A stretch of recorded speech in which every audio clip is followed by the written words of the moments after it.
Estamos de volta com o segundo bloco do programa Direitos e Deveres, Cidadania em Ação. Hoje com a nossa colega doutora Leopoldina, presidente da Comissão de Prerrogativas do Alto do Tietê, que vai falar um pouco sobre a história da OAB Guarulhos. Doutora Leopoldina, um fato importante aconteceu quando da instalação da catraca eletrônica. Eu lembro que a senhora teve uma atuação muito importante em defesa dos trabalhadores desse setor. O que a senhora pode dizer para esse jovem advogado que não acompanhou esse período sobre o que aconteceu no momento em que as empresas de ônibus quiseram colocar aquela catraca eletrônica, queriam tirar o emprego dos cobradores de ônibus? Doutor Casu, é bem-vinda essa pergunta, porque não é tanto, talvez, pela resposta do que foi feito, mas pela importância de ser advogado. É uma coisa que eu não me canso e me dá muita vitalidade todo dia. O amor que eu tenho pela minha profissão, mas é somada à responsabilidade que a nossa profissão tem perante a sociedade. Isto é um encanto que não nos separa. O advogado militante, ele está todo dia, ele pode sempre estar agindo de forma a tornar melhor a questão de ser cidadão.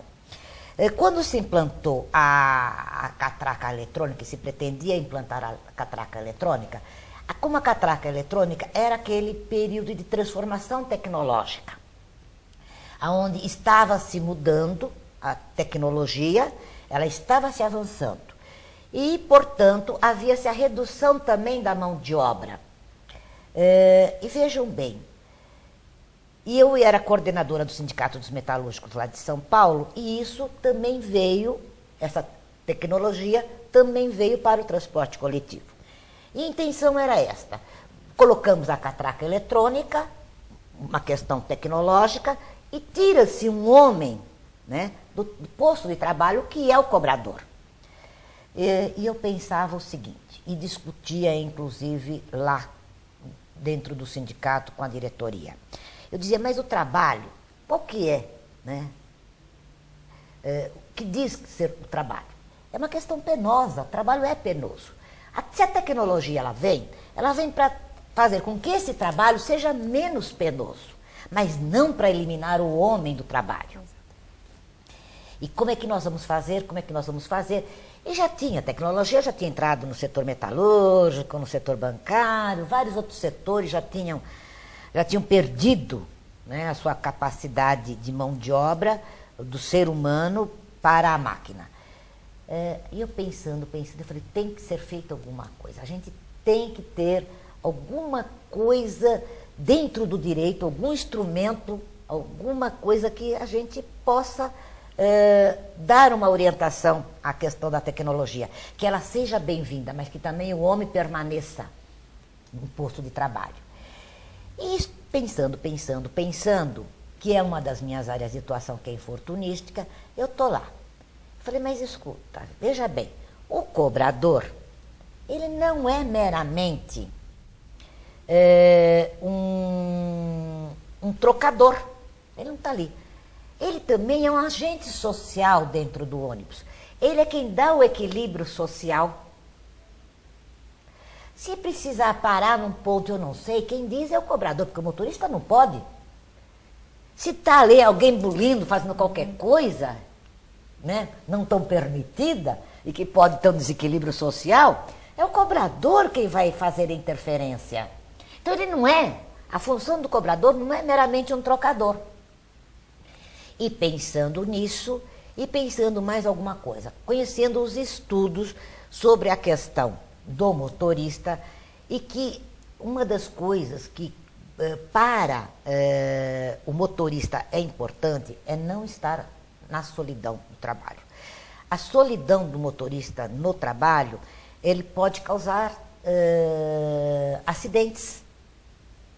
Então ele tem que ter alguma coisa, sabe, para conversar, alguém para falar, para dar um pouco de vida para ele, sob pena de acidentes. E não é só no ônibus, não, é no trem, é no metrô, em qualquer lugar. A solidão do motorista pode ser um veículo de acidentes.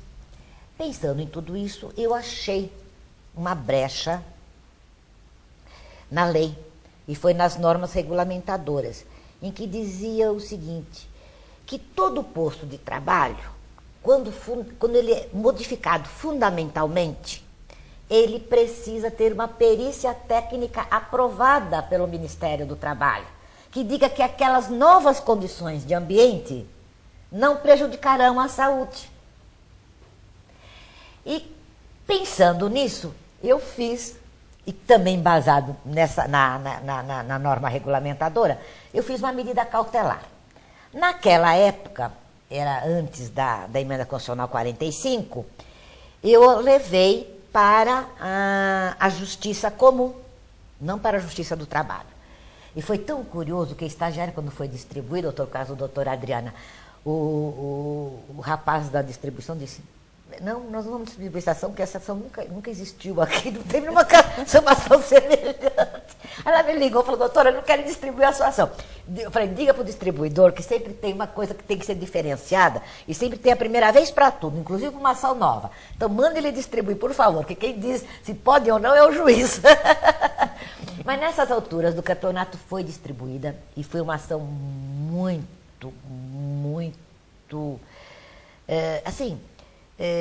que deu um vulto muito grande. Primeiro porque nós tivemos do outro lado, que é o juiz, que é o julgador, uma pessoa muito compreensiva e que se interessou pela matéria, porque também o advogado não faz nada sozinho, né, doutor Casu? Então nós tivemos essa facilidade. Por outro lado, o que ele disse? Não, realmente tem lógica, tem fundamento, a ação está embasada na lei e determinou uma perícia. E essa perícia foi feita pelo Ministério do Trabalho. Pedi para o Ministério do Trabalho. Então, o Ministério do Trabalho, com seus médicos, com seus engenheiros, durante um mês, destacou, ficou lá fazendo a perícia e a rotina do motorista de ônibus o dia todo. E concluíram que o motorista aqui de ônibus não poderia estar sozinho dentro do ônibus, mesmo que houvesse a catraca eletrônica. E aí o juiz deu uma liminar dizendo que os motoristas da capital de São Paulo, entendeu, não poderiam estar sozinhos, mesmo que houvesse a catraca eletrônica. O ministro do Trabalho, que teve os seus assistentes técnicos que fizeram todo esse laudo, muito sensível, na época era o ministro Dornelles, o que ele fez?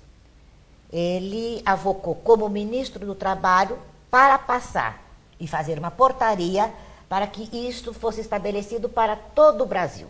Então, mesmo que houvesse a catraca eletrônica, o cobrador deveria estar no ônibus porque ele era importante socialmente a sua presença ali dentro do ônibus. E isso, naquele momento, garantiu o emprego de 220 mil cobradores no Brasil. Eu, como advogada, nós somos meramente um veículo, né, que fazemos com que as coisas aconteçam. Elas acontecem porque nós temos a sensibilidade e muitas vezes, e isso nós temos que fazer homenagem ao Poder Judiciário. Nós temos também, como foi neste caso aqui, a sensibilidade de um ministro do Trabalho, que viu a importância de ter a tecnologia, mas também a importância de respeitar o homem enquanto ser humano. Esta é a coisa maior que eu digo quando a gente trabalha na área da infortunística ou quando a gente é advogado, é a visão do ser humano maior. Então, tiveram todos esses fatores. Tivemos a contribuição de um poder judiciário extremamente sensível e capaz, e também tivemos a contribuição de um ministro extremamente sensível. E garantimos, com a tecnologia que fosse bem-vinda, o trabalho de 220 mil homens. Doutora Leopoldina, depois de todos esses comentários que foram tecidos com muito amor, com muita sensibilidade, aliás, o advogado, ao contrário do que se pensa, ele precisa sim exercitar a sua sensibilidade no exercício da sua função. Então eu gostaria que a senhora também fizesse um breve comentário a respeito da sua participação no Departamento de Saúde do Trabalhador no Sindicato dos Metalúrgicos aqui de Guarulhos. Como é que aconteceu a sua participação? Olha, ela é muito longínqua, ela já tem mais de 30 anos, porque ela começa mesmo com o direito coletivo, em que nós começamos a colocar questões, né, para serem discutidas que não fosse tão somente a questão econômica, a questão do salário. Então, vinha embutida a questão de discutir cestas básicas, vinha da refeição, da condução, várias coisas que hoje se tem já englobadas e como pacíficas, como direito do trabalhador, em que pese não estar na CLT, mas o uso e costume determinou como direito, elas começaram nesse período, nessa fomentação dos finais dos anos 70.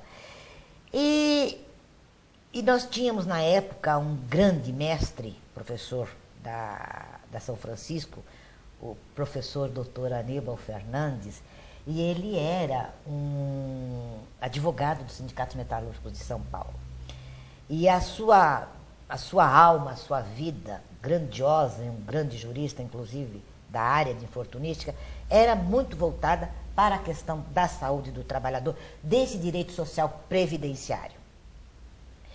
E ele, então, começou também a influenciar nas convenções coletivas que elas já tivessem e começassem a ter a proteção ao trabalho. E era principiante, nós não tínhamos nada, nós estávamos ainda tateando na questão do direito, fomentando como é que fazer e tal. Depois vai se evoluindo, né? Vai se evoluindo.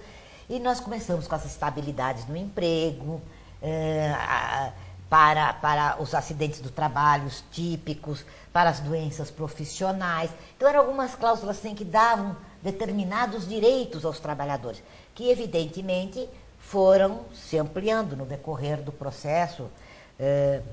E começamos assim, embutindo nas convenções coletivas algumas cláusulas que protegessem. Já imediatamente, o sindicato aqui dos metalúrgicos, aqui de Guarulhos, ele sentiu a necessidade de ter um departamento já instalado, que já fizesse, já tratasse dessa questão, inclusive propriamente, tratasse da questão da saúde de uma forma quase que diferenciada.